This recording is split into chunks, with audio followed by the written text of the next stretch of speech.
live on the road serving up some collision advice. Listen, I am so excited to tell you that today we are broadcasting live from Wallace Collision in the beautiful city of Bristol, Tennessee.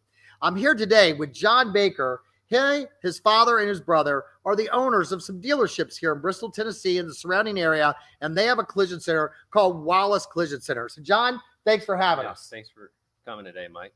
And we also have Jace, and Jace is their dedicated, designated technician whose full-time job is just to do safety inspections. So let's go ahead and jump in today's session. First of all, it's really important that you understand we're not here to violate any antitrust guidelines. So any labor times we talk about are strictly for seminar purposes only or educational purposes. We're not here to talk about anything with antitrust. I just want to get that out of the way. Now, let's talk about safety inspections. Most OEM manufacturers, if not all OEM manufacturers, will have a variety of safety inspections for vehicles that have been involved in a collision. Now, these inspections would include, but are not limited to, things like seat belts, steering columns, the steering gear or steering rack assembly, SRS connectors, SRS components like the airbags or the sensors, even the mounting locations of some of these components, also various trim panels, and in some OEMs even require you to remove the dash and look at the dash supporting braces, knee bolsters, etc. Sometimes the pedal clusters, like your brake, your gas, and even some of your seat components. So again, all of these different inspections, most OEM manufacturers will have guidelines in their electronic service manuals, and we refer to these as safety inspections. Now, let me share with you some things that I've seen out here on the road serving up some collision advice. First of all, let's talk about my friend Tim Papp. Tim Papp has a shop in Illinois. Tim Papp had this Chevy Silverado. Can we maybe get these people, Bud, to get them just to quiet down for us a little bit, please? Let's talk a little bit about a Tim Papp, a 2018 Chevy Silverado. Now, this Silverado came into Tim's shop. You'll see the front end of it is damaged. Very minor accident. Now, when Tim went to research this, Tim found 4 pages of inspections that were required within General Motors' electronic service manual. Some of the things that General Motors said was, after any collision, now I'm going to see if I can get my mouse to work here, ladies and gentlemen. After any collision, inspect the following components as indicated. And it talks about removing the dash and inspecting the knee bolsters and the mounting locations and the pedal cluster, etc. So what did Tim Papp do at his shop, Papp Auto Body in Illinois? Well, because anybody that knows Tim knows that he's a pretty black and white kind of guy, he takes these safety inspections to heart. So what Tim did was he inspected the brake pedal. He inspected the A-pillar grab handle mounting location. He removed the headliner and looked at the mounting locations. He looked at the seat tracks. He inspected the seat belts. And guess what? He found damage on the trim panels. In addition, he then removed the dash, ladies and gentlemen. And when he removed the dash, look what he found. Yes, Tim Papp found that the dash carrier was broken. Let's talk about this for a minute. What about if Tim would have never removed the dash and never performed this inspection? We would have performed an unsafe and improper repair. Let's talk about SRS component inspections. Man, I got to tell you, shout out, much love to Tyler and Katie Smith at Rick's Auto Body in Georgia. Now, Tyler and Katie own a shop called Rick's Auto Body in Georgia, and they are Lexus certified. And what they did is they read the safety inspection documentation within Lexus's OEM repair procedures, which is TIS, and Lexus said that in the event that a Lexus, this specific year, make, and model was in an accident, you need to remove the airbags and inspect them. And what happened was, this was the vehicle right here. When you look at this, this is a very, very, very minor accident, right? Like when you look at this, you'll see that the quarter panel is damaged, ladies and gentlemen, but you'll see that it's not like it's something like the vehicle was a rollover or was T-boned, right? So what happened, ladies and gentlemen, was they removed the airbags and they went to inspect them. And when they removed the airbags and went to inspect them, ladies and gentlemen, guess what? They saw the airbags were separated on the back side. So let me say this again. On this specific year, make, and model Lexus, it said when the vehicle's in a collision, you need to actually take and remove the airbags and inspect them. And when Rick Body Shop removed the airbags, these are actual photos, they found that the airbags were separated on the back side. Now, let me tell you what else they did. When they removed these airbags and inspected them, they also found that the brackets were bent. Now, hang out for a minute. Guess what? There were no dash warning lights and there were no DTCs. So let me say this again. There were no dash warning lights and there were no DTCs. Had they not removed these airbags to inspect them, they never would have found this. Now, let me take this a step further. Tyler, the owner of Rick's Body Shop with his lovely bride, Katie, they went to do a first responders event. And they said, hey, let's get those Lexus airbags that were separated and let's deploy those during the first responders event. And guess what happened? They went to deploy them and they would not deploy. They did not deploy. So God help us if they had not caught that through the inspection process and left those in a vehicle. Let's talk about seatbelt inspections. I had a gentleman that is in the state of California. Excuse me. And he contacted me. He said, Mike, I'm working on this Honda. And Honda says that I need to inspect the seatbelt components and the mounting locations. So he removed the seatbelts and he inspected the mounting locations where they actually mount at to the inner lock pillar, right? The center pillar. And if you look at this, he used a Klein angle gauge. This is a digital angle gauge. And you'll see on the left-hand side, one was at 23.7 degrees, and the one on the opposite side of the vehicle was at 38.3 degrees. What did that mean, ladies and gentlemen? It meant that the mounting location for that seatbelt on that center pillar was actually damaged. If you look at the picture on the right-hand side, you will actually see that it's actually sucked in somewhat underneath where the seatbelt mounting location is, ladies and gentlemen. If you look at it a little bit closer. Now, the funny story on this is the insurance carrier said, why don't you just put a pry bar in there and bend it back up? What? This is on an inner lock pillar, right, on a center pillar area on a Honda where the seatbelt mounts, ladies and gentlemen. This component needed to be replaced. But it had that gentleman in California never removed the trim and inspected the mounting locations, he never would have known that. Now, I will tell you, let me give you some more examples. Concourse Auto Body, Reno, Nevada. Shout out to Brian Fall and his team, right? They had a Lexus where the wind caught the door and jerked the door open. Well, what happened was it damaged the center pillar and the doorpost. So what they did is they removed the airbags to inspect them. And guess what? Found the airbags were actually separated on the back side. Let's talk about Andrew at Red Nolan, which is a dealership shop out in Colorado. They had a Subaru that come in, and the Subaru was hitting the rear end. They removed the steering column and they measured it, and the steering column was longer than the measurements in the electronic service manual. And the insurance carrier didn't want to pay for it. They're like, we're not paying for that steering column if it's too long because it was hitting the rear end. Well, think about this. So what did I do? I reached out when Andrew reached out to me, and I reached out to Bud Center. Love you, Bud, and mean it. And reached out to Bud at iCar. And what he did was they went and they did some studies, and they said, you know what, Mike? It is possible that what happens is if the pin sheared, the steering column collapsed, but then the person had to hold the steering wheel. When they came back, they could have actually made the steering column longer. At the end of the day, did that information, presented to the insurance company, and Andrew got paid. So even on a rear end collision, this is a picture that was on social media that said just this week, 4 out of 6 steering columns failed when they were measured. Now, ladies and gentlemen, in our collision advice, who pays for what surveys, one of the things that we've found is that only 36% of shops are actually even itemizing on the estimate to perform these safety inspections. Matter of fact, 60 to 70% of body shops said, we're not even asking the insurance company to get paid for these. And I'm like, why not? Why not? Do you not care about how the person's car's fixed properly? And what they did is they said, Mike, I don't ask for it because it's too much of a friction point. Well, let me just tell you right now, ladies and gentlemen, an insurance company refusing to pay you or reimburse you for performing safety inspections does not remove you from the liability. Now, today, in today's session, our podcast, On the Road with Mike Anderson, Service Collision Advice, we're going to focus on 2 very specific safety inspections. Number 1, steering columns. And number 2, performing steering gear or steering rack inspections. We're also going to pretty much focus today in today's podcast on Nissan and Subaru vehicles. Now, first of all, let's talk about collapsible steering columns.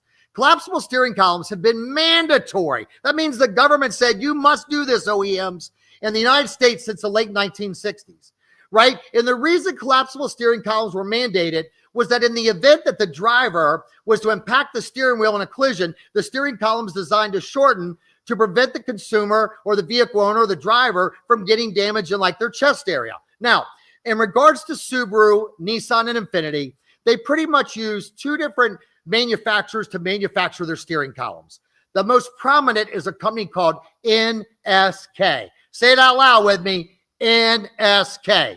And what happens is these steering column manufacturers really design two different types of steering columns. One is a steering column that has resin like plastic pins on the inside of the steering column that is made to shear those pins in the event of inertia forces and collapse the steering column. The second one has a collar, a metal collar that attaches the upper and lower portions of the steering column, and that collar is also designed to compress, right?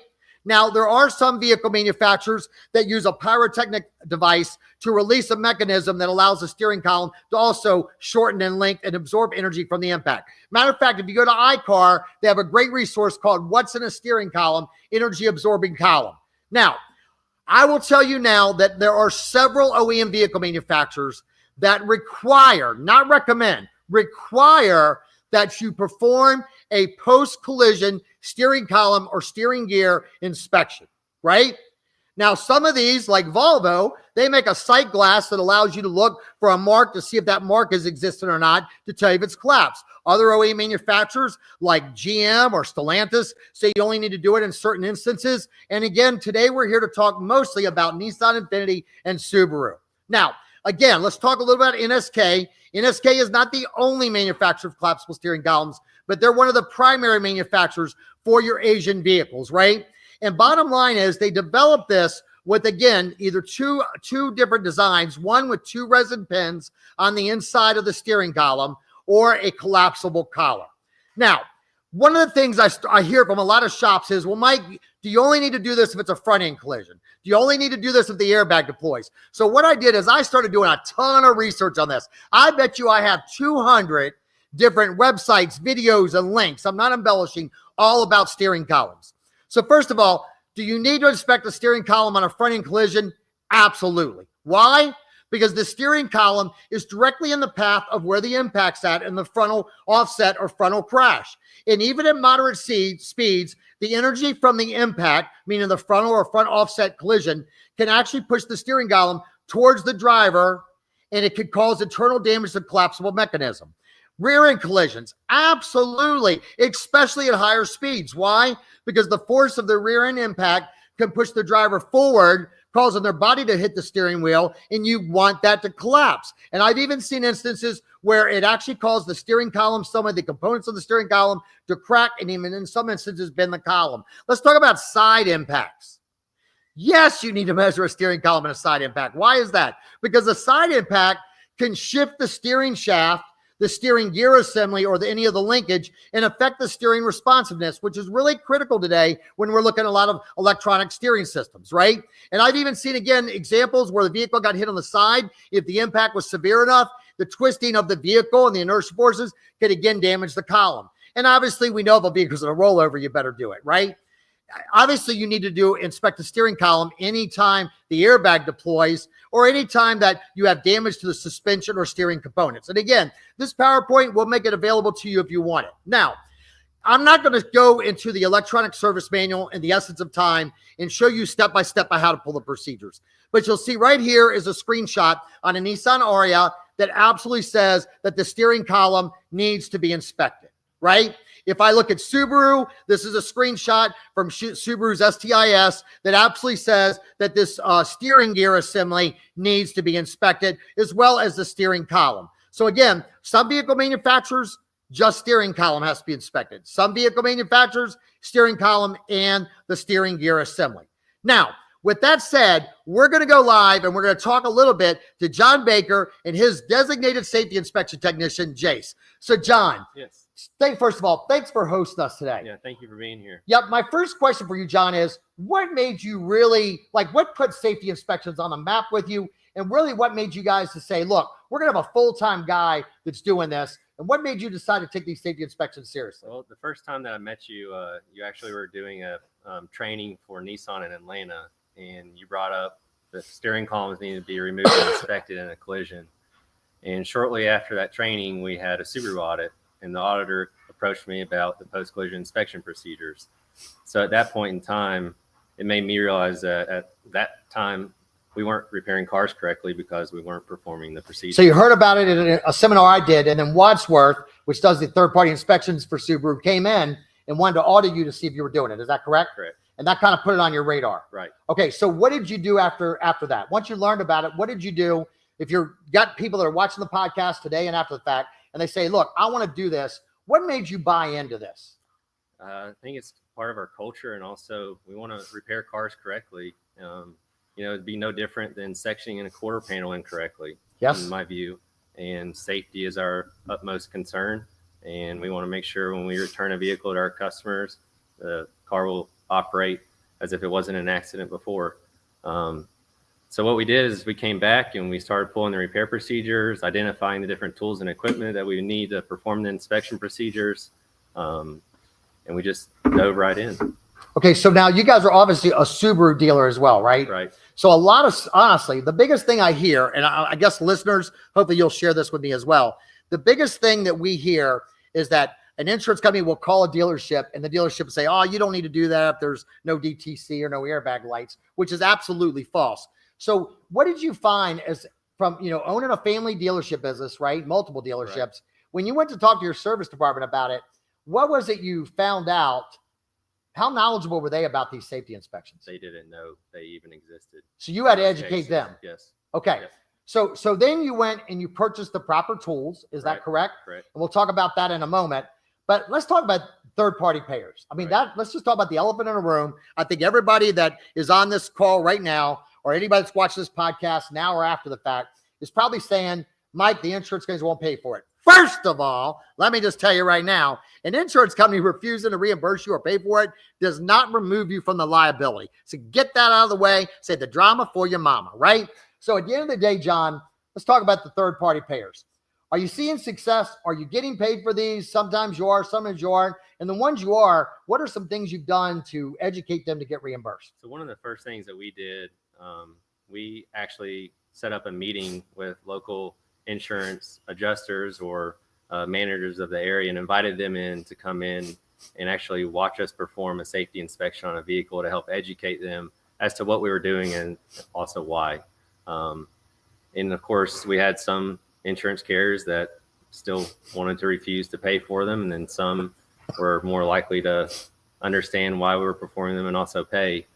It didn't happen overnight. It was a constant battle, and we still have some of those battles today. But it just takes time and effort and consistency, I'd say, is the important thing too, making sure that your team is writing the inspection procedures the same way every time on the repair plan.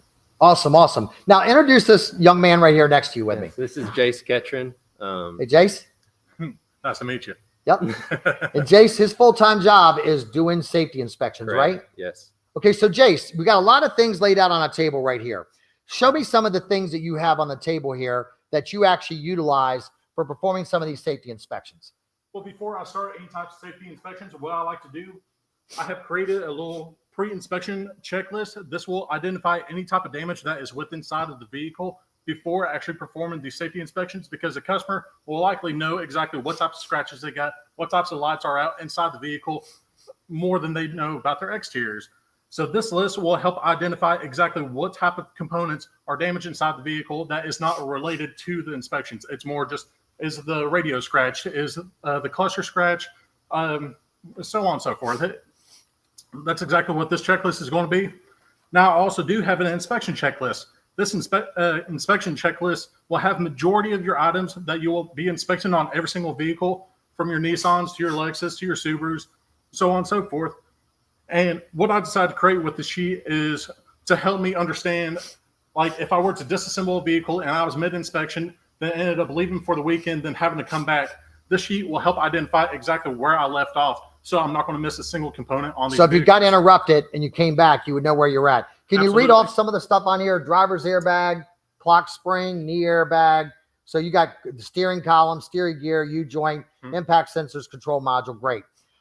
What's those yellow things that are on the on there right there? Yes. What are those? All right, so a lot of these are our cue cards. So problems that we actually had with our insurance adjusters that they didn't really understand on what kind of components that we were actually messing with. So like whenever we're trying to take pictures of our impact sensors or our seatbelt assemblies, these key components will actually help identify exactly where that location is. It will. One thing that we also like to do is actually place an RO on these tags to help identify that these pictures are actually to this vehicle, because there are some times where you might have somebody say, well, these pictures look identical to something else. Well, honestly, we work on a lot of Subarus that have the exact same colors. So having an RO will help identify exactly where this location is, how it's being torqued. It's to help with documentation. So you use those tabs with like a yellow piece of masking tape with the RO number. Is that correct? Yes, sir. Okay, great. All right. What do we have in that case right there where it says 1000N? So this is our digital force indicator. So this is what we use to apply force against our steering gears, because within the procedures, they're going to tell you that they need to see this type of measurement within this applied force. Well, this digital force gauge will help us identify exactly how much force we are applying. Can we hold it up here so they can see it? Yes, absolutely. And what's the tape on here for? Can you hold it up so they can see it on the camera? Yeah, so the tape that we have on here is for the ROs. So just as I was describing with our little cue cards, we need the ROs in every single photo so we could identify to the insurance adjuster that this goes exactly to this vehicle and that it has not been performed on any other vehicle. Okay. So just walk us through really quickly there. What's some of these other things that are on your table here of all these different tools you have for performing safety inspections? So one of these tools right here, this is a steering wheel puller. And whenever you go to remove the steering wheel off the steering column, you do not want to try and beat it, because you're going to cause damage to the steering wheel. You're going to cause damage to the column that could have possibly been prevented. But if you were to use a steering wheel puller, this is actually going to help remove it. It might take a little bit longer, but it's a lot safer. Why are some steering wheels hard to remove, Jace? So the question is, why are some steering wheels hard to remove? Because there's sometimes to where the amount of torque that's applied onto these, or say like in your GMs, they're actually going to have a threaded Loctite on their bolts. They're tightened down so much that it's kind of difficult to get the steering wheel off. So if you were to use a steering wheel puller, it's actually going to have applied force pressing onto the steering column itself, but being able to pull off the steering wheel. But there are some times to where, say, if you did have a damaged steering column, that the steering wheel might be stuck. You might not know it at first, but to prevent any type of other further damage, it is recommended to use a steering wheel puller. And by the way, ladies and gentlemen, stay tuned, because in a few moments, we're actually going to have Jace use some of these tools and do a live demonstration for you on a steering gear and a steering column assembly. So stay with us now. What else we got on here, Jace? So a lot of this stuff on here is one-time use components. So like with Subaru, they're going to require you to replace your steering gear bolts. Now, I got two different types of bolts here. This one's a grade 9 bolt, and this one is a grade 10 bolt. You got to make sure that you're replacing these parts with the exact same component. And by the way, if you're in Subaru's STIS, they identify all their one-time use parts with the symbol of a star. So if you're in Subaru's electronic service manual, STIS, you'll see a symbol of a star, which tells you it's a one-time use. Nissan and Infiniti use a black dot with a white X, and that's how you identify one-time use parts. One thing that we absolutely recommend is try and stock up on these one-time use parts, because you never want the customer to be waiting on a vehicle just in case if these parts are on national back order. You're going to have the customer upset because you're taking forever to reassemble this vehicle. So it's very well recommended to keep these one-time use parts in stock, because we know that we're going to always be replacing these. Okay, so Jace, let's move over here, this cart behind you. You got a lot of things behind here, because I asked Jace, I said, Jace, as you find damaged components, will you save some of these components for me? So people know we really do find things damaged with safety inspection. So real quickly, in like a minute or two, just share some stories of some of the things you found, Jace. So like this seatbelt assembly, this is a left front seatbelt assembly that came out of a Subaru.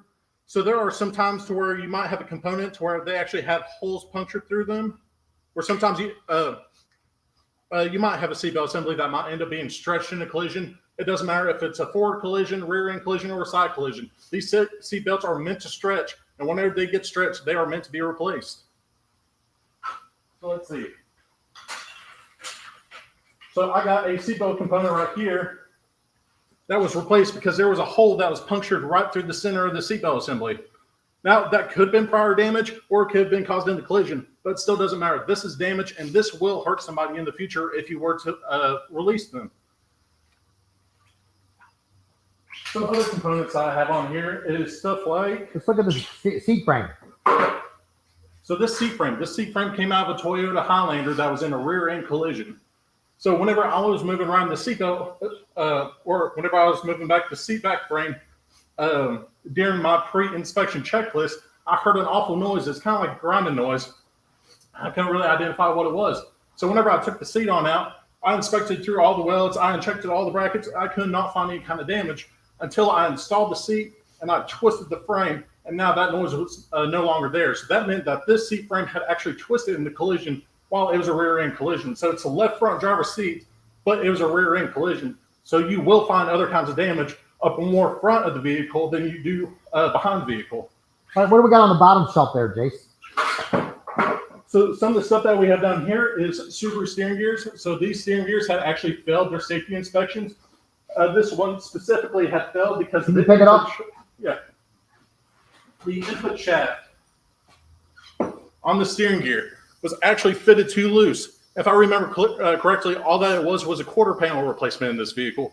But the input shaft of this was too loose. Subaru tells you that if it is damaged, it needs to be replaced. All right, so let's move over to some of your demonstrations here, Jace.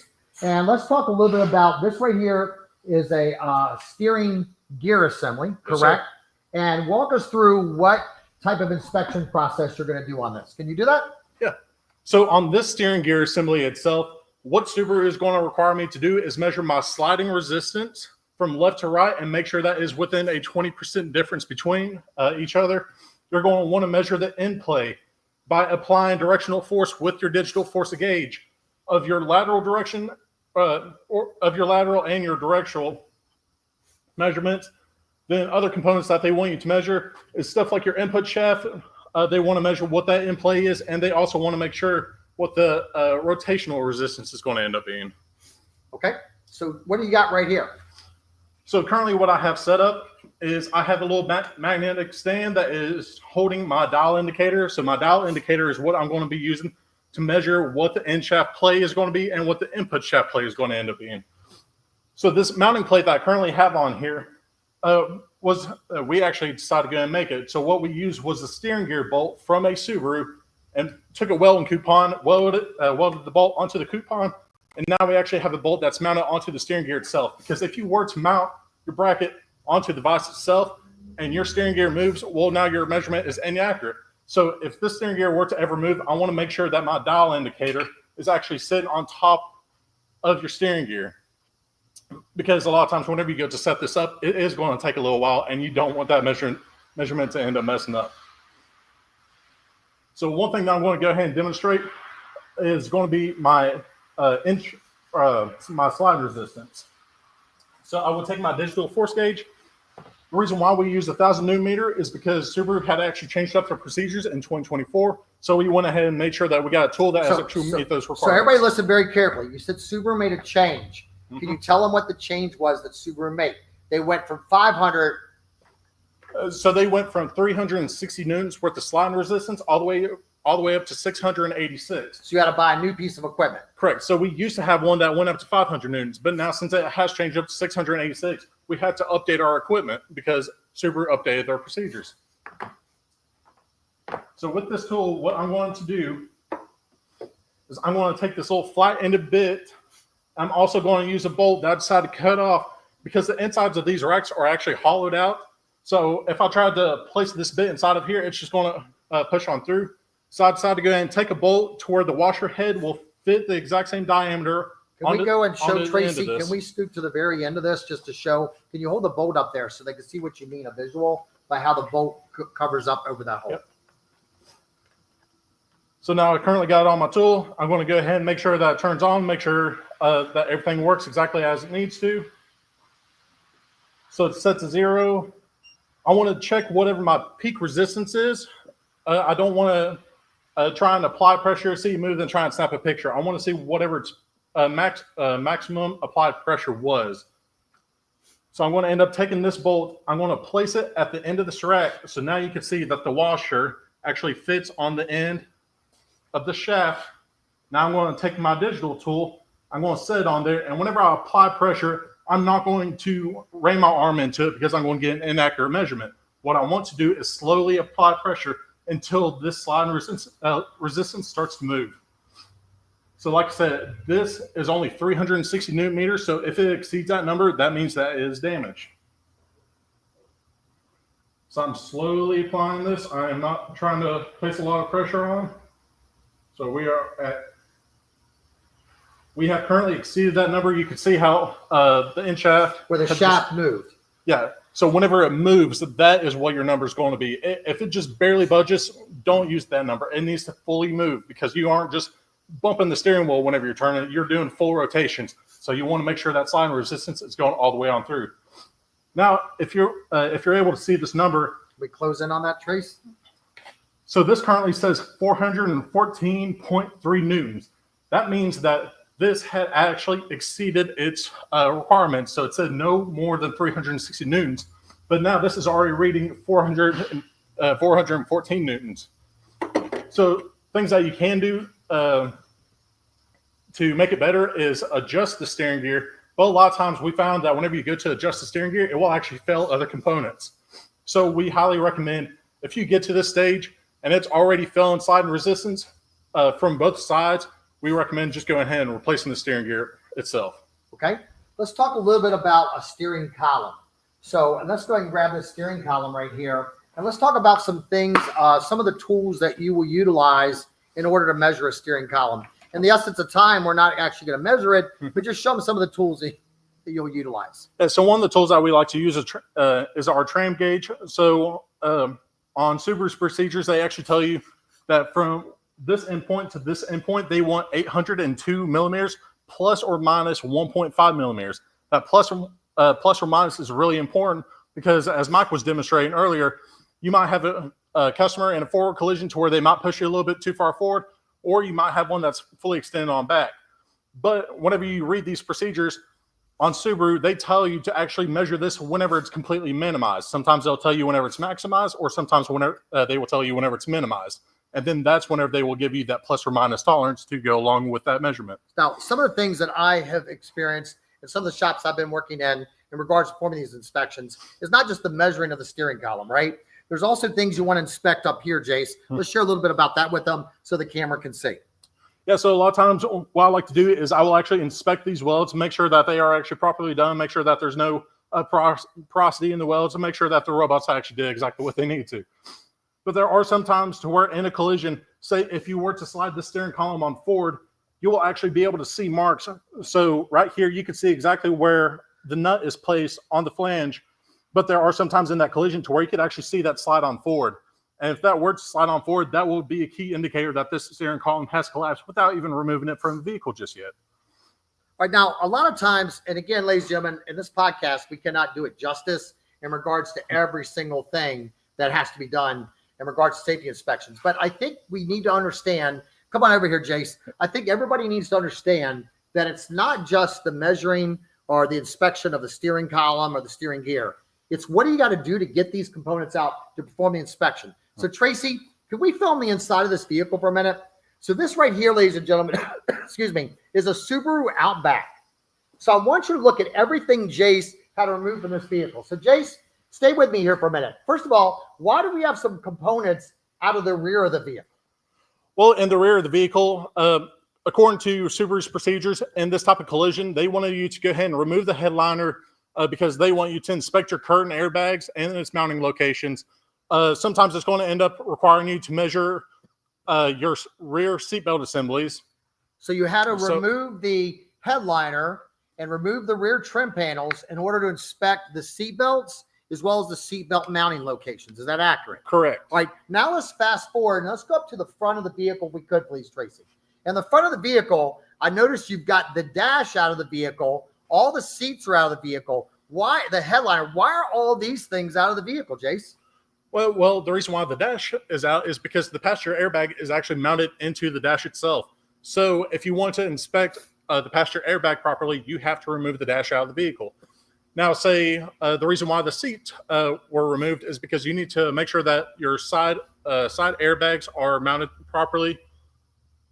You want to make sure that your cushion airbag, your occupant sensors, everything is functioning correctly, even though that it might have just been in a minor collision. So again, in this instance, Subaru says in the electronic service manual, John, is, if I understand correctly, that these components all have to be removed so inspections can be performed, correct? Yes. Now, what's the tennis ball? Tell everybody about the tennis ball on the gear shift.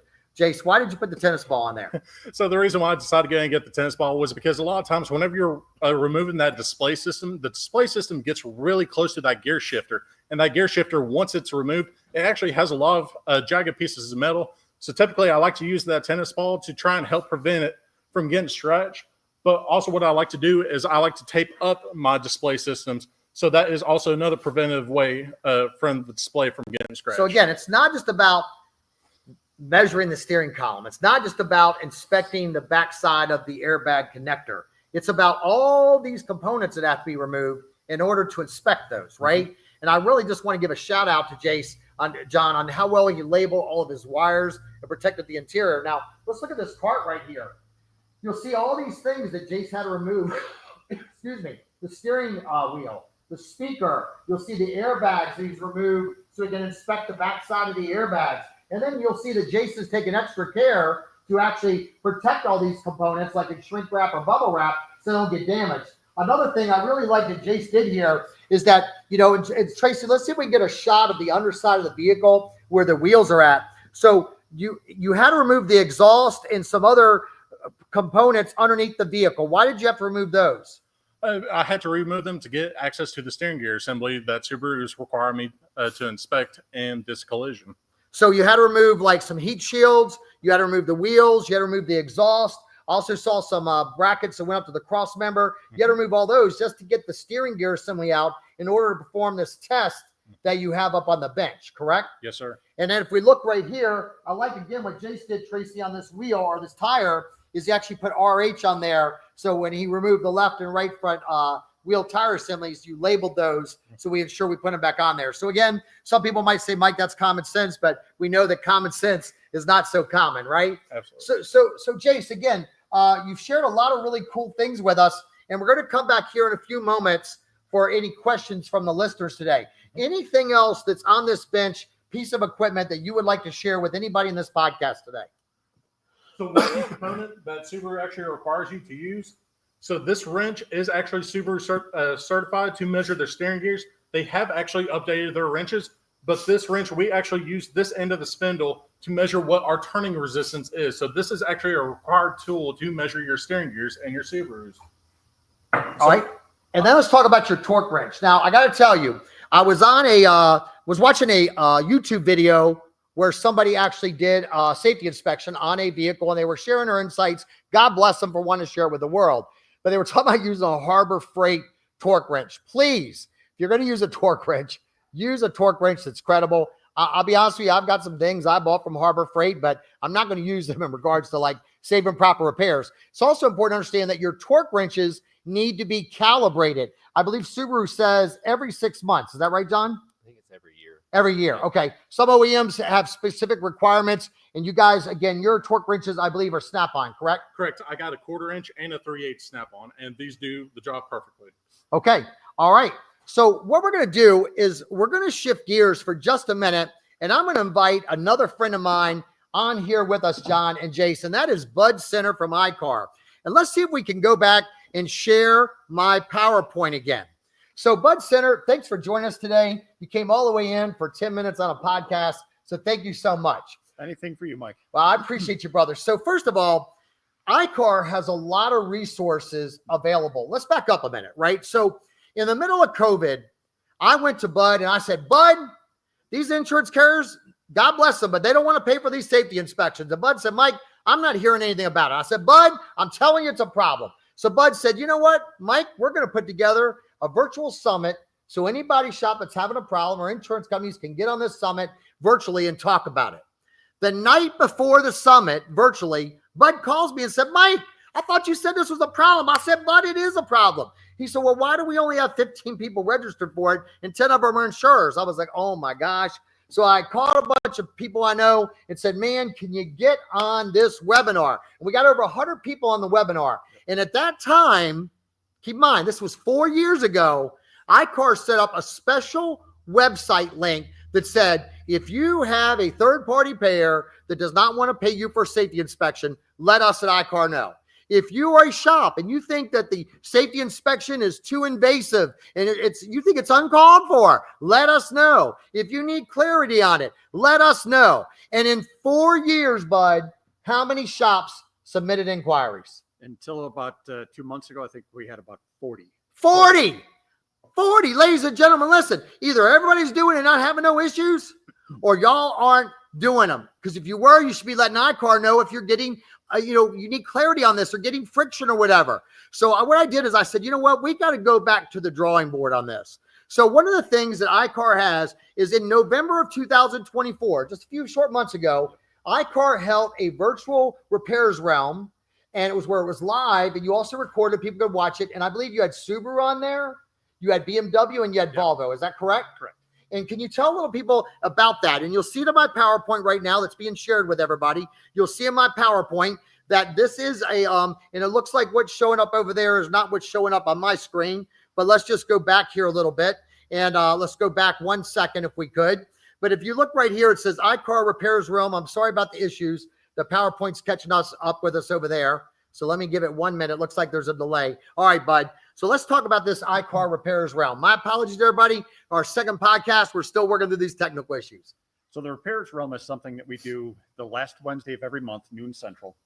And after all the conversations we've had, and we've done many presentations and broadcast together talking about the importance of this, we said, you know what, we're going to get some OEMs involved in the conversation and have them help explain why these are so critical. So we brought in a few OEMs, and you can see we had Jeff Poole and Scott Van Hooley were the two guests that are the two hosts of that event. And we talked to OEMs about the why behind the safety inspections and looking at these steering columns and what are we looking for and why. So it was just bringing the OEMs into the conversation to help help everyone. And what they said in this was these inspections need to be performed. Is that correct? 100%, yes. So then what I did is I went to iCar's website. And ladies and gentlemen, when I went to their website this morning, and what I did is I said, let me just go to the search feature on iCar's website, and let me just search steering columns. And it looks like there's a little bit of lag between my PowerPoint and what's showing up here. But what I did is I did a search, and as you look at this video, which hopefully will start to scroll on the main screen here in just a moment, I found like over 30 resources on iCar's website about position statements and videos and all kinds of technical documents that reinforces the need for this to be done. But ladies and gentlemen, what I really want to share with you is that today, Bud, you've got some really exciting news to share with all the listeners today. Is that correct? Well, the big thing is that, we heard from a number of people that the link that we had to submit the information, and it's yes, if you're having a problem getting paid for it, that's one thing. That's just part of it. We've been meeting with OEMs as part of what we call our OEM Tech Council, and we've been talking about these safety inspections, and their feedback is, get us the data. Help us understand what is the issue, what is the concern, what are the challenges. So we created this site. And can we go back real quickly and share the PowerPoint? Looks like we quit sharing it. All right, it's back. Thank you. So one of the things that we heard recently was the link to submit this information is too hard to find. You had to go into the SRS inspection and then click safety inspection to pull the form up. As a result of that feedback, now you can go right to that RTS site, and it's right on the homepage. You can click the button, goes right to the form to submit these inquiries and let us know what type of challenges are you having. So listen, number one, if you're an insurance carrier and you think these things aren't necessary, submit an inquiry to iCar's website. If you're a shop and you think these procedures are too invasive and not necessary, or you think there needs to be clarity around what type of accident or incident needs to be done, submit your inquiry to iCar. If you're a shop and you're finding that a carrier won't pay you for it, feels it's not necessary, submit it to this iCar website. As a matter of fact, if you pull your phones out, you take a picture of this QR code, it'll actually take you directly to where you submit an inquiry. But ladies and gentlemen, I'm here challenging the industry that we need to step up our game in regards to safety inspections. Not performing them is not an option. An insurance carrier refusing you to pay for it does not remove you from the liability. So, ladies and gentlemen, what we must do is we must start, and I'm asking you, blow up iCar's website. Blow it up. Bud, you heard me say it. Not like blow up. I didn't say blow up iCar. That ain't what I said. What I said was blow up iCar's website, right, with inquiries so we as an industry can come to a consensus on this. Now, Bud, let me ask you a question. What would the negative consequences be if a shop did not identify a steering column or steering gear assembly that was damaged from an accident? What could happen to the consumer if that vehicle was in an accident again? Really, there's so many different things that could happen, right? You could have a steering column that fails. You could have, we were talking about this in one of the inspections that was done here before, where the resistance on that slide resistance was off. And with these newer vehicles with electronic steering, it's using an electronic device to bring it back to center. So if you've got too much resistance, what happens now? Does it go back to center? Does the customer just crash? There's so many things that could happen if you're not following these OEM procedures. Now let's go back to the Subaru that came from Andrew at Red Nolan. Shout out to Andrew at Red Nolan's. Here's some love for you, baby. Now he had a carrier that, and this is not about bashing insurance carriers. Please don't take it that way. There's carriers that want to pay for safety inspections, some that do not. I'm just here to talk about how do we find resolution. But in his instance, he said, Mike, the steering column is longer than the measurements in the electronic service manual. And I know the insurance carrier was like, how's that possible? I believe you all at iCar did some studies and some tests on this. Is that accurate? So we had we just happen to have steering columns. Imagine that at iCar. We've got a few out there. And we had some in the shop. And I reached out to the manufacturers. I reached out to a few different manufacturers and said, is it possible that the steering column could be longer? Because logic would tell you that it could be, right? That if that pin breaks, why couldn't it be longer instead of just shorter? And then we looked at some steering columns we had out in the shop and said, oh, absolutely, it could be longer. The OEMs agreed. And then we just provided that information to the shop owner and said, hey, based on what we've done in our research and our study, it is possible. Awesome. So Jace, can you come here for a minute? And John, can you come here for 1 moment, please? So let's just say, for example, and Jace, I want you to take, Tracy, we're going to go improv on this. Come on over here, Jace. So Jace, would you stand right here where Bud's at? And let's just pretend that you're the driver of this vehicle, right? So you're driving. And now let's grab the steering column. Mr. Baker, can you come over here, please? And can you just hold this? It doesn't have to be exact. So let's just look at the steering column, right? Now, let's say that Jace was in an accident, right? The internal pins on this shear, steering column collapses. But then all of a sudden, Jace, because of inertia forces, a large man comes backwards. Could it take and stretch that steering column? That's a question for all of you watching this podcast, right? I'm just doing a quick analogy for you here, right? But at the end of the day, ladies and gentlemen, could it cause the steering column to be longer? Especially, again, in a rear-end collision, and I'm not an engineer, but you're naturally going to go for it, even with your seatbelt. And then again, you're going to come backwards, right? And then once those pins are sheared, this internal steering column starts to slide. Would you agree with that statement, gentlemen? Yes, sir. So at the end of the day, it's really important. Thank you, John. Thank you, Jace, that we understand, ladies and gentlemen, that yes, sometimes steering columns are going to be shorter. Sometimes they're going to be longer. Now, Jace, come on back over here. Quit trying to run away from us, Jace. So, Jace, how old are you? I'm 24 years old. You are 24 years old. Now, Sheryl Driggers, are you on the webinar with us right now? So, gentlemen, Sheryl Driggers, my amazing teammate, one of the things that she does on behalf of Collision Advice is she goes to body shops and she will reach out to consumers that actually had their vehicles involved in an accident. Mm-hmm. She will do what's called a customer focus group. So Sheryl Driggers went to Pap Auto Body, again, love me some Tim Pap in Illinois, right? And what she did is she called some customers that Tim fixed their vehicle on and the insurance paid everything. She called some customers that Tim fixed their car and they had to pay out of pocket. And she actually called some customers where they did not want to pay out of pocket and the insurance company said you should go to this other shop. So Sheryl had a whole range of consumers at Tim Pap's Body Shop. And Sheryl met with them in person on a customer focus group. And one of the questions, Sheryl, that you asked these vehicle owners, these consumers was, if your insurance company wasn't willing to pay for safety inspections, would you pay for them out of pocket? And you educated the consumer about safety inspections. Is that right, Sheryl? Absolutely. We had props. We had a steering column there. I used the SCRS consumer tip videos. They've got some great videos to share with consumers. And then we asked the question, hey, if your insurance company would not pay for this, what would you do? And what did they say, Sheryl? These are real vehicle owners. What did they say to you, Sheryl? So they, number one, couldn't believe that it wasn't required that it had to be paid for by their insurance company. Number two, there was a specific consumer that said it was ludicrous to think that she would not pay for those safety inspections because she couldn't lay her head down at night knowing that she was putting her grandchildren in her car again. So, ladies and gentlemen, listen, when we educate, a lot of you shops are like, well, what happens if a third-party payer doesn't want to pay for this? What do we do? It starts with educating the consumer. John, would you agree with that? 1,000%. You have to educate the consumer. John, are there customers of yours that pay out of pocket to have their safety inspections performed? Yes. 100%. Yes. And it's all about educating them, right? Correct. So, Sheryl, do you have anything else that you'd like to add about that customer focus group or how the consumer perceived these safety inspections, right? Like they thought it should be a law, right? When we educated consumers about seatbelt inspections, steering column, steering rack, seats, the consumer said there should be a law about this. Am I right, Sheryl? Absolutely. And that's a key, educating your consumer because they don't know, right? We do this every day. They don't. And so making sure that our front end team can articulate well to our customers the importance of these safety inspections. And like you asked, Bud, the implications of not doing them.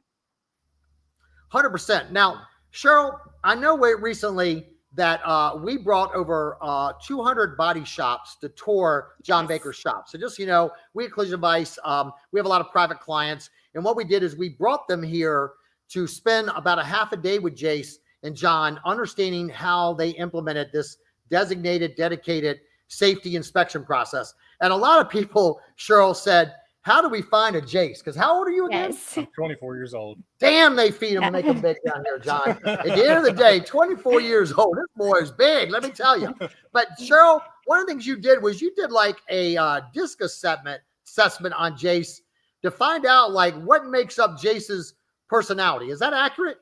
Absolutely. So on coaching calls after that Spartan meeting, our Spartans were asking, how do I find a Jace? How do I find someone who would be right for this position? Because they didn't have this position.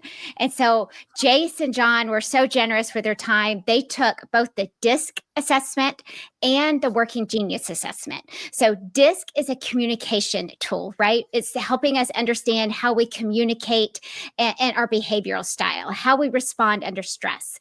The Working Genius assessment is assessing our productivity tools and what are we a genius at. And so Jace took this assessment and we were able to create a benchmark. So then if you have a prospective technician that's coming in, you can benchmark them against Jace, who we know is brilliant in this position. I mean, I've just spent less than an hour listening to him, and I think everyone on this podcast can agree that he is amazing at what he does, and I can see his passion. I mean, it comes through the computer, and that's what we want to benchmark for the rest of the industry to be able to hire the right person for this position. So when you did this, and Sheryl, I don't know, can we go back, please, for the people working behind the screens? We need to share my PowerPoint because that Sheryl was actually going to talk to that. So if we can go back and please share that screen.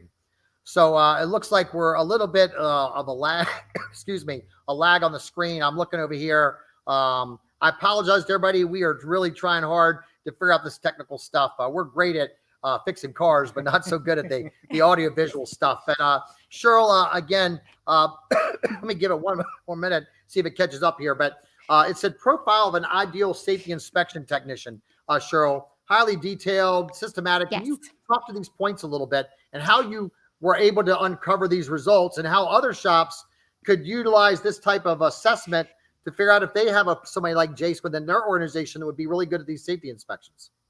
Right, absolutely. So when you're looking at the DISC assessment, again, this is communication and behavioral style. This is, how we respond in high stress situation.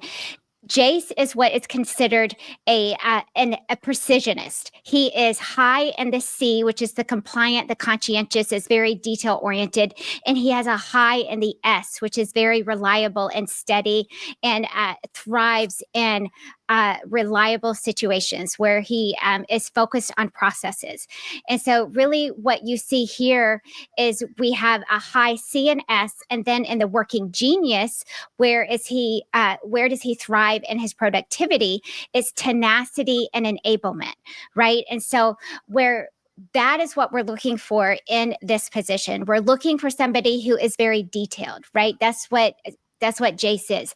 We're looking for someone who can also be supportive of the entire team when we're talking about the repair process, because it's not just a safety technician that's important, but it's everyone working together to make sure that this car is repaired safely and properly. Okay. So what we want to do now is we want to see if we can open it up a little bit to see if any of the listeners on this podcast have any questions for Jace, for John, or for Bud, or for myself. And I know there were some people that submitted questions in advance, Cheryl. We'll save those for last. But are there any questions for, again, excuse me, Bud, Jace, or John? And I'm not sure, Tracy, how can we get those questions communicated to us? Are they going to go directly to Cheryl? Yes. Okay. So I'm looking in the comments right now, and a lot of great comments on here. Ryan says some smoking hot stuff here. We've got someone, great stuff, Mike. Thanks for getting this out. Been fighting the fight for this for years. Safety inspections, if done right and properly, can literally save a life. Amen, amen, and amen. So another one, Mike, we'd like to get involved. Wants to connect with you when you can. They've been doing this as a sublet service. We have seen this firsthand. Every shop needs a Jace advocating for proper repair for people's vehicles. So that's what we have in the comments so far. Yeah, let me also say this.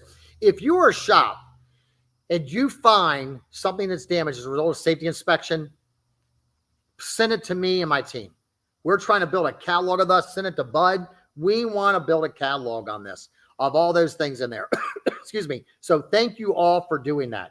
Also, I just want to reiterate that not an insurance carrier refusing to pay you for this does not remove you from the liability. And I want to make sure you understand, I mean this in the utmost respect. I am not trying to be anti-insurance. I just believe that as long as carriers say we're not paying for it, shops don't do it, that's not right for the consumer, and that's who I serve. All right? So any other questions, again, before I let these gentlemen go, excuse me, Cheryl, and we go to some of the questions that were submitted in advance. Any other questions? A couple of questions came through. One from Ryan says, Mike, do you know if any OEMs are making it easier to inspect steering columns in the future, such as a clear screen underneath? So I can tell you, and I think Bud would vouch for this, without sharing the names of OEMs, I will tell you there are several OEMs, Bud, would you agree, that are really researching these procedures to see if there's a better way. But until we as an industry let them know that this is truly an issue, they think, why do we need to do it? We don't hear nothing about it because they're not hearing anything. So the answer would be yes. Bud, would you agree to that? 100%. The last time we met with them, it was, well, you have 40, so you have 10 a year for the last 4 years. That doesn't sound like a big problem. Yeah, and I can also tell you that last week, ICAR had their national conference, and Bud allowed me the opportunity to sit in on a meeting with other members of ICAR, and there were, I don't remember how many OEMs. Four OEMs that sat in a room, and Bud and I had their attention for an hour talking specifically about this. So the answer to that, Ryan, would be yes, and thank you for the question. What else do we have, Cheryl? Another question, Dayton says, how much time does it take on average to perform a Subaru inspection? So understand that every Subaru is going to be different. It's going to be based on the year, the make, and the model. Like Subaru has made some changes recently. Is that correct, Jace? Yes, sir. Where some things don't need to be done. Subaru's made some changes that says only inspect these things based on if it's a front end accident, a side impact, or rear end. So unfortunately, there's not a cut and dry answer on that. So let me ask this, and Cheryl, if you can look at the comment. If we at Collision Advice were to find some OEMs that would agree to work with us, and we could build like a 3 to 4 day hands-on safety inspection school, would there be of an interest in that? If so, please let us know. Reach out to Collision Advice or through the chat panel. But back to the original question, Cheryl, unfortunately, how much time does it take is going to vary, right? Because you've got the performing of like the steering gear inspection. You got the performing of the steering column measurement. In the grand scheme of things, that probably doesn't take that much time. What takes a lot of time is the removal of the dash to get the steering column out, the removal of the center console to get the steering column out, the removal of the seats to get the steering column out, the removal of the exhaust and the cross member, whatever, to get the steering gear out. So it's really, John and Jace, would you agree with that? It's the removal of all these components that really takes a long time, not the actual inspection. Would that be an accurate statement? Absolutely. So we hope we answered your question on that. Next, Cheryl. All right. Thanks, Mike. Another question came through. How do we get insurance companies to morally do the right thing for proper repairs for customers' vehicles and not cut corners and put lives in danger? So I believe the answer to that is absolutely you have to involve the consumer, 1,000%. Now, for those of you that are Nissan and Infiniti certified, we at Collision Advice were asked to build an e-learning module that is available to every certified Nissan Infiniti Collision Center. It is on Nissan Infiniti's LMS, their learning management software, right? And at the end of the day, we built a 49-minute e-learning module just on how to perform these safety inspections for Nissan Infiniti certified shops. And you could utilize that to educate both the insurer as well as the consumer. If you're a Nissan or Infiniti certified shop, you do not have access to that, reach out to us at Collision Advice. We will help you with that. But I think it involves educating the consumer, number one. Number two, John, you mentioned, if you'll come on in here, John, you mentioned a little bit about you all actually did some like educational events for the insurance carriers. Is that accurate? That's true. Can you speak to that, please? Yeah, so we set up a time for local carriers to come in. We had cars that we were just beginning the inspections on, and also cars that we were finished with inspections on, so they could see everything that had to be performed to perform the inspection procedures. And we use that as a way to help educate the insurance carriers to why we are performing the inspections, and they could better understand everything that was involved with performing the inspections. Yeah, the other thing I will tell you is there's a gentleman by the name of Andrew that has a BMW certified shop that he manages out in California. He was actually BMW shop of the year. Shout out to you, Andrew. And what he did is he actually put a lot of props in his waiting area, his office, like he has a steering gear assembly. And he actually set up props to educate the consumer. So I think it just boils down to educating the consumer, educating the third-party payer. Obviously, if they still don't want to pay for it, you have a couple options. Option one is refuse the job, have it go somewhere else. Option two is charge the customer the difference. Option three, depending on the laws in your state, you may be able to do a right to appraisal or arbitration clause where you get a mediator or umpire involved. Absolutely, no matter what, I would submit inquiries and get ICAR involved. And you can always reach out, excuse me, to us at Collision Advice, and we'll help you as well. Cheryl, from a consumer standpoint, any advice you might want to give them, Cheryl, for how to approach and educate the consumer? Right. Well, we always want to make sure we're leading with empathy in these conversations, remembering that the customer's been through a traumatic event. We do this every day. Our customers do not. And then making sure that we are then educating them on why we need to do these safety inspections, why we need to follow the manufacturer repair guidelines to repair their vehicle, and making sure that we're meeting them where they are in their education level of what they understand about vehicles. Yeah, absolutely. And I wish whoever asked that question, I wish I could tell you there was a magic bullet, but unfortunately there's not. It's just, unfortunately right now I will be on my perspective, it is the single biggest friction point in our industry, and not doing it is not an option. Next question, Cheryl. All right. So we have a few questions that were submitted beforehand. So the first one give me one moment. I want to say thank you to Bud. Bud, thanks for joining us today. We hope they blow up that ICAR website. Not blow up ICAR, blow up the ICAR website. All right. Thank you for joining us. Jace, thank you, young man. Jace lost a whole day of production today, helping us to get all this set up. And we just want to say thank you. And more importantly, thank you to John Baker, Wallace Collision Center, for morally and ethically doing the right thing. John, we love you. We respect you. And please pass it on to your dad and your brother. So let you guys step out of here. And Cheryl, let's get some of those questions that were submitted in advance. Yeah, absolutely. So question number one is, how can smaller shops compete with large MSOs when it comes to training and implementing best practices? So I will tell you, I absolutely believe that smaller shops can compete with national MSOs if they focus on providing an extraordinary consumer experience. I think you have to also, I will tell you that response time matters. Tim Papp, I know I keep talking about him, man, but got a huge man crush on this dude, right? Tim Papp texted me over the weekend and he's like, Mike, this is why you got to be available 24/7, because he actually partners with Podium, where any after hours phone calls or text messages or instant chats go right to his phone, and he captured work. Shout out to Grant and Shannon Sunday in Olathe, Kansas. They have a feature where consumers can reach out to them after hours. So where you, as a small shop, can compete with a national MSO or regional MSO in your area is by being available for the consumer. And whoever is most available, whoever responds or reacts to that consumer first in regards to when they reach out with a text, an email, phone call, is going to get that job. I think the other thing I would say is I've really seen consumers be really successful and give a lot, I should say consumers be successful, I'm sorry, shops be successful, is that when they invest in grassroots community marketing efforts. Be involved in your communities absolutely will put you with the customer. But again, don't underestimate the value of grassroots marketing. Be involved in your community, building a relationship with that consumer. Remember, in my mind, marketing and collision repair is making that consumer know who you are before they ever wreck their car. And I think there's tons of ways that you can do that. But let me just say this again, as an independent, can you compete with a national chain? Absolutely. Focus on quality customer experience, quality of the way you answer the phone, quality repairs, quality follow-up, quality of your involvement in the community. At the end of the day, not only can you compete, but you can dominate if you really build that relationship with the consumer. Next question, Sheryl. Couldn't agree more. Couldn't agree more. So we had another one come in, and this is from Jack. Sorry.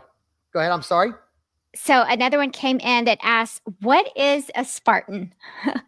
Oh, so you heard us probably talk about Spartans. So we at Collision Advice do 20 groups. A 20 group is where people that are not competitors get together on a quarterly basis and they benchmark financials and they compare marketing ideas and they compare ideas on how to dominate and win in their area against other competitors. So we at Collision Advice currently do 6 Spartan 20 groups, which are, again, shops that they all have at least one OEM certification. They're all dedicated to performing safety inspections, set up and performing destructive test welds using only OEM or OEM approved scan tools. So they're shops. And listen, I'm not naive to think that everybody that's in my 20 group is doing the best perfect repairs. But what I do know is that they're in our 20 groups, at least the intent of their heart is they want to get better. So Spartans is our 20 groups, our private clients that we meet with on a quarterly basis. And we also do coaching calls with them weekly. And we're just trying to help them to be the best that they can be. And we focus on things like these safety inspections. Thanks, Sheryl. I love it. Okay, so I know we're run over. I've got a couple more questions. Another one, this one is coming in from Jensen. What's one thing that you see top performing shops doing differently? And I think this goes back to what you were talking about before of setting yourselves apart. I would say the one thing that I see shops that I believe they should be doing differently, and I see the most successful shops. So if I was to look at the shops that I feel are like the people I look up to that are the best, right? Like Michael and Kyle Bradshaw and their family at K&M Collision, right? Tim Papp, Dean Massanemi and his sons, Dan and Dean, in New Jersey, and Jerry McNee. And I could give you a list of shops that I just hold on a pedestal and I respect and I just have mad appreciation for. The one thing I will tell you they all have in common is their attitude. They never say, I can't. They always say, how can I? How can I get paid or reimbursed for doing safety inspections? Not I can't. It's their attitude. The other thing they have in common, the best of the best shops I see, is that they treat their employees extraordinarily. They really treat their team well, whether it's benefits, time off, the way they speak to them. And they also invest in their people. They invest in sending people to training, and really they invest in culture. So that would be some of the things I said. Now, if you're talking about body shop specific things, the shops that I see that are most successful really give an extraordinary customer experience, like the way they answer the phone, the way they greet the customer, and they really get the customer educated on the front end in regards to what a safe and proper repair is. And if I was to throw out one or two other things, is that they embrace technology.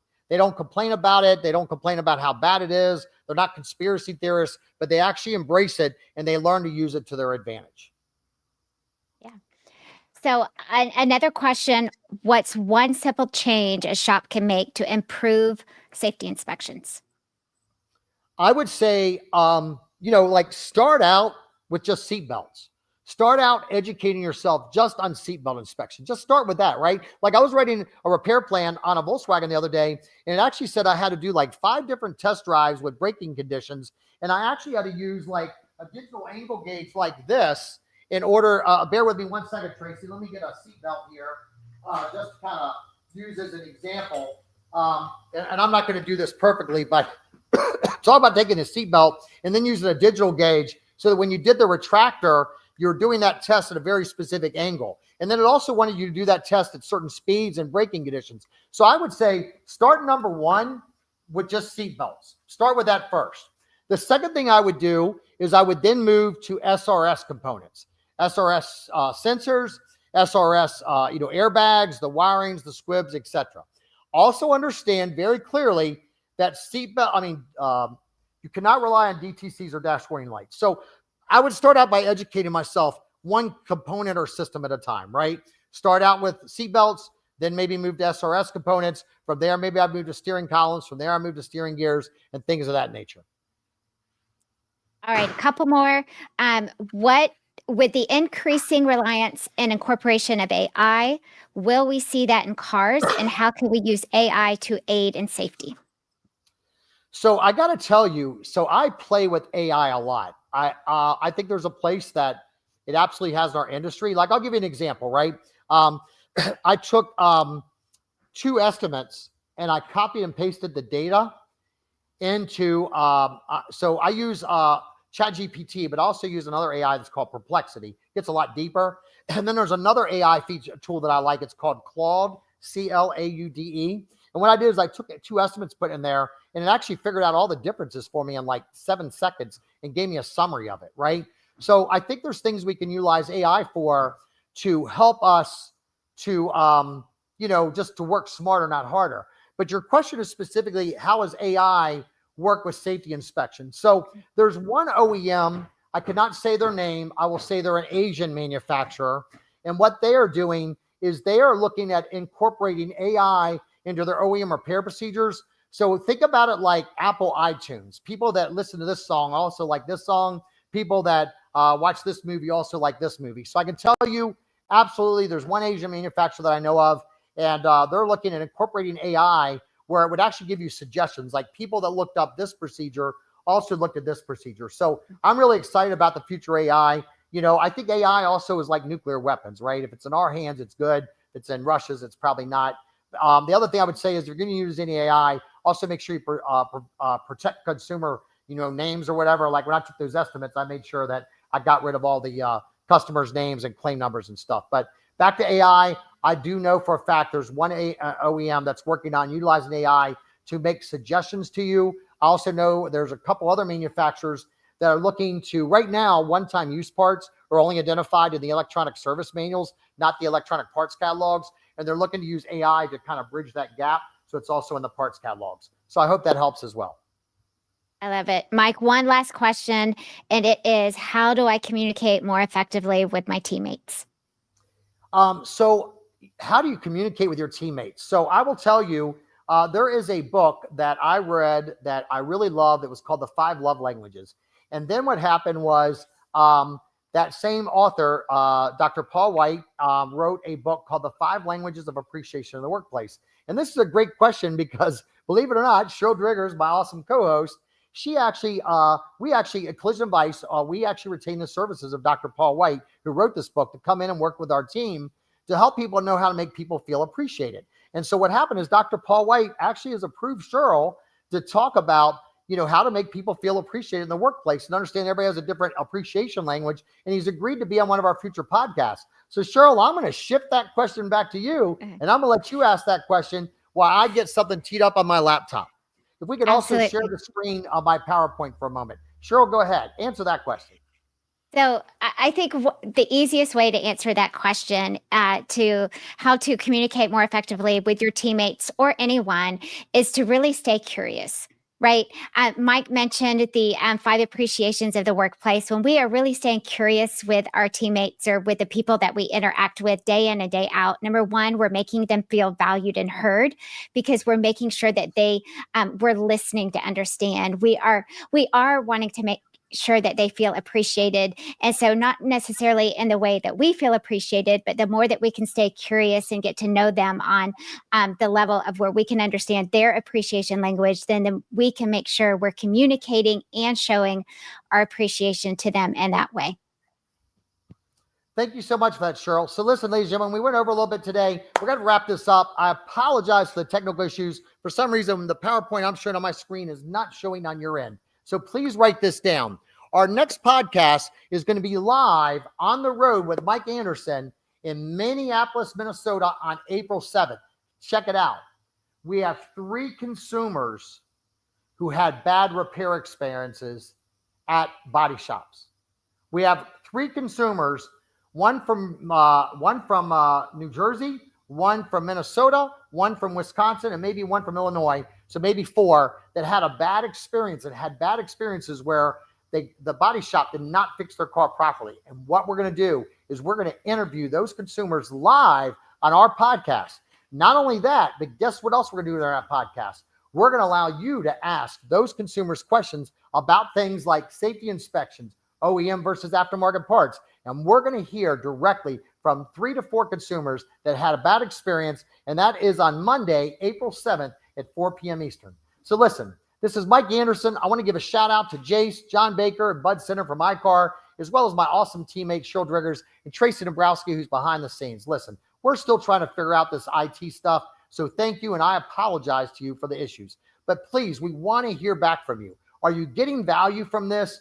If you're not, hey, we're going to just quit doing it. We want to only do it if it gives you value. But listen, we love you. We appreciate you. And we'll see you again on Monday, April 7th. This is Mike Anderson on the road with Collision Advice. We'll see you soon.